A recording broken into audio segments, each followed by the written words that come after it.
नमस्कार. श्री स्वामी समर्थ सर्वांना. आजच्या व्हिडिओमध्ये तुम्हा सगळ्यांचे खूप खूप स्वागत आहे. तर आजचा व्हिडिओ असा आहे की आता गुढीपाडवा आहे 30 मार्चला, म्हणजेच की रविवारी. तर गुढीपाडव्याच्या दिवशी म्हणजेच की आपण काय करतो की काही वस्तू इतर व्यक्ती म्हणजे आजूबाजूचे म्हणा किंवा आपण कोणालाही आपल्या घरातील काही वस्तू देतो, ज्यामुळे आपल्या घरामध्ये घरात पैसा टिकून राहत नाही किंवा गरिबी येते. सतत काय ना काय संकटे येत असतात. तर ह्या गोष्टीची बऱ्याच जणांना माहिती नसते.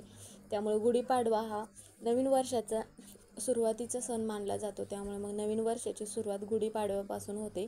म्हणून मग पहिल्या दिवशी, वर्षाच्या पहिल्या दिवशी आपल्या घरातील काही वस्तू आहेत ज्या की आपण कोणालाही द्यायच्या नाहीत, ज्यामुळे आपल्या घरामध्ये संकटे येणार नाहीत. तर अशा कोणत्या वस्तू आहेत त्याबद्दलची माहिती आपण आजच्या व्हिडिओत घेणार आहोत. तर व्हिडिओ शेवटपर्यंत नक्की बघा. व्हिडिओ आवडला तर व्हिडिओला लाईक करा. चॅनलवर नवीन असाल तर चॅनलला सबस्क्राईब करा.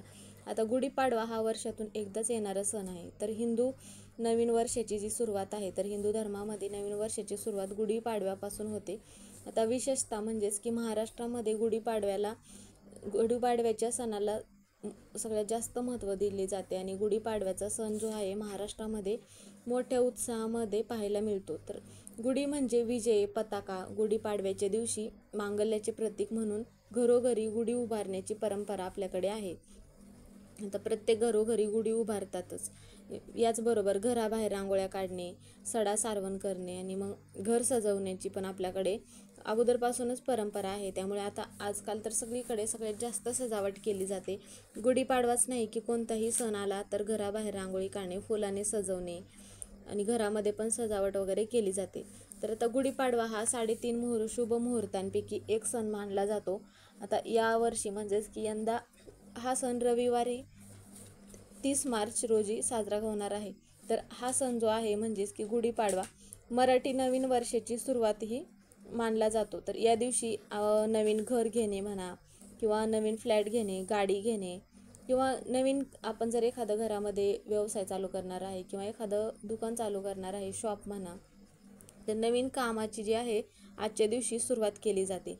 किंवा आपण एखादं नवीन घर घेतलं आहे तर त्या नवीन घरामध्ये पूजा वगैरे करणे किंवा शुभ जे कार्य आहेत तर त्या गुढीपाडव्याच्या दिवशी मग शुभ मुहूर्त मानला जातो. त्यामुळे मग गुढीपाडव्याच्या दिवशी आपण ह्या ज्या शुभ कार्याच्या सुरुवात आहे तर गुढीपाडव्याला आपण करतो. आता घरामध्ये नवीन वस्तू वगैरे आणणे. आता बऱ्याच ठिकाणी काय होते की घरामध्ये जर आपल्याला काही वस्तू घ्यायच्या असतील, लहान असो किंवा मोठ्या असो, देवघरातील असतील किंवा घरातील इतर कोणत्याही वस्तू असतील, तर त्या आपण मग गुढीपाडव्याच्या दिवशी त्या वस्तू आपण घरी घेऊन येतो.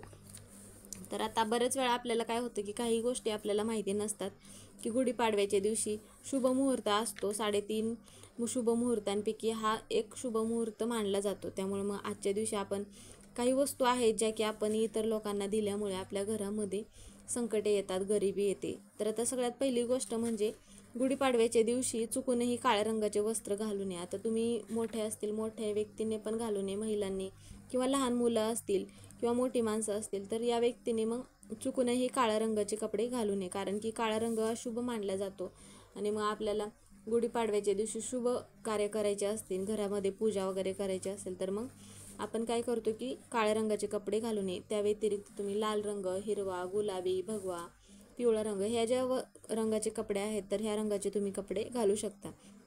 त्याचप्रमाणे मग आजच्या दिवशी म्हणजेच की गुढीपाडव्याच्या दिवशी मांसाहार चुकूनही करू नये. कारण की काय होतं की बऱ्याच ठिकाणी मग काय केलं जातं की गुढीपाडव्याला जास्त महत्त्व न देता घरी मांसाहार जरी केला नाही तरी बाहेर जाऊन पण मांसाहार केला जातो. त्यामुळं घराबाहेर पण तुम्ही मांसाहार चुकूनही करू नका. त्याचप्रमाणे मग आता त्याच्या दुसऱ्याच दिवशी 31 मार्चला श्री स्वामी समर्थ यांचा प्रकट दिवस आहे. त्यामुळे मग सोमवार आहे आणि मग त्या दिवशी पण तुम्ही म्हणजेच की आता बऱ्याच महिलांचं पारायण वगैरे चालू असतं, त्यामुळे मग मांसाहार चुकूनही केला जात नाही. तर 31 मार्चला पण स्वामींचा प्रकट दिवस आहे. त्यामुळे मग ह्या दिवशी पण तुम्ही चुकूनही मांसाहार करू नये. त्याचप्रमाणे आता जमिनीखाली ज्या भाज्या वगैरे येतात म्हणजेच की गाजर, कंदमुळे, ज्या पण काही जमिनीखाली भाज्या येणाऱ्या असतात तर त्या भाज्या मग आजच्या दिवशी म्हणजेच की गुढीपाडव्याच्या दिवशी चुकूनही खायच्या नाहीत. आणि मग दुसरी गोष्ट म्हणजे की दुधी भोपळा असतो, परत वांगी, ह्या ज्या भाज्या आहेत तर आजच्या दिवशी मग ह्या भाज्या न करता आता तसं पाहिलं तर मग आजच्या दिवशी म्हणजेच की गुढीपाडव्याच्या दिवशी पुरणपोळीचा नैवेद्य केला जातो किंवा श्रीखंडपुरीचा नैवेद्य, ज्या भागामध्ये पद्धती आहेत तशा पद्धतीचं मग नैवेद्य आजच्या दिवशी बनवलं जातं. तरी पण ह्या ज्या गोष्टी आहेत तर ह्या गोष्टींचे आपण पाळलं पाहिजेत. त्याचप्रमाणे आपण वर्षभर काय होतं की आपण जर काही ज्या गोष्टी आहेत नियम वगैरे ते आपण जर पाळले नाहीत तर वर्षभर आपल्या मागे मग भोग लागतात आणि वर्षभर मग ते भोग आपल्याला भोगावे लागतात. तर आपल्या शेजारी आजूबाजूला जी कोणी व्यक्ती राहणारे असतील तर त्यावेळेस मग ती व्यक्ती आपल्याकडे झाडू मागण्यासाठी येते. तर त्यावेळेस मग आपण काय करतो की झाडू देतो, थोडा वेळ झाडून मारून मग झाडू घेऊन परत द्यायला येणार असते. तर मग आपण असं न करता झाडून शेजारच्यांना म्हणा किंवा इतर कोणत्याही व्यक्तीला आपल्या घरातील झाडू पाडव्याच्या दिवशी म्हणा किंवा इतर दिवशी पण झाडू इतरांच्या घरी झाडू मारण्यासाठी चुकूनही द्यायचा नाही. कारण की काय होतं की इतरांच्या घरातील अलक्ष्मीचा वास मग आपल्या घरामध्ये होतो. म्हणून मग आपण कोणालाही चुकूनही झाडू द्यायचा नाही. कारण की झाडू हे लक्ष्मीचं प्रतीक मानलं जातं. म्हणून मग झाडू आपल्या घरातील इतर व्यक्तींना द्यायचं नाही. त्याचप्रमाणे मग आजच्या दिवशी आपण दूध, दही, तांदूळ जे सफेद जे पदार्थ आहेत म्हणा ते लक्ष्मीचं स्वरूप मानले जाते. त्यामुळे मग ह्या ज्या वस्तू आहेत तर ह्या वस्तू चुकूनही आपल्याला गुढीपाडव्याच्या दिवशी द्यायच्या नाहीत. तर आपण दररोज पण संध्याकाळी दूध, दही, ताक वगैरे असेल तर ह्या गोष्टीसुद्धा आपण इतर दिवशी पण संध्याकाळच्या वेळेस इतर लोकांना आपण देत नाही. तर मग आपण नंतर काय करायचं आहे त्याचप्रमाणे दारावर जर आपल्या कोणी आले म्हणजे गुढीपाडव्याच्या दिवशी आपल्या दारांवरती कोणी असे मागणारे वगैरे लोक आले तर मग त्या व्यक्तीला तुम्ही उपाशी न पाठवता जे पण काय तुम्ही घरामध्ये पदार्थ बनवला असेल तर तो पदार्थ खायला द्यायचा आहे.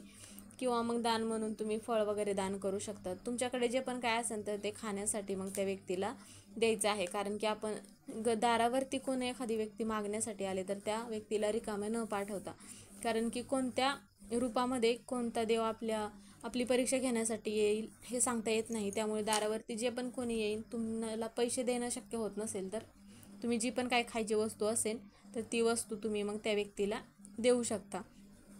कारण की काय ना काय तरी आपल्याकडे म्हणजेच की माता लक्ष्मीचं स्वरूप असतं.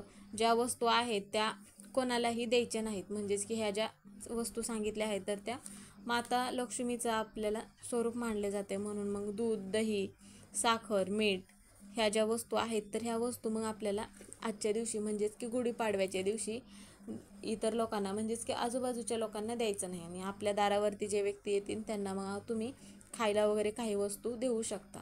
तर ह्या सगळ्या ज्या गोष्टी आहेत तर ह्या गोष्टींची आपल्याला काळजी घ्यायची आहे आणि मग अशा पद्धतीने गुढीपाडवा आपल्याला साजरा करायचा आहे. तर मग आजचा व्हिडिओ हा इथेच संपला. व्हिडिओ कसा वाटला कमेंट करून नक्की सांगा. व्हिडिओ आवडला तर व्हिडिओला लाईक करा. चॅनलवर नवीन असाल तर चॅनलला सबस्क्राईब करा. कमेंटमध्ये श्री स्वामी समर्थ किंवा ओम महालक्ष्मी नमः हे लिहायला विसरू नका. व्हिडिओ पूर्ण बघितल्याबद्दल धन्यवाद. तर परत एका नवीन व्हिडिओमध्ये पुन्हा भेटू. तोपर्यंत सर्वांना श्री स्वामी समर्थ.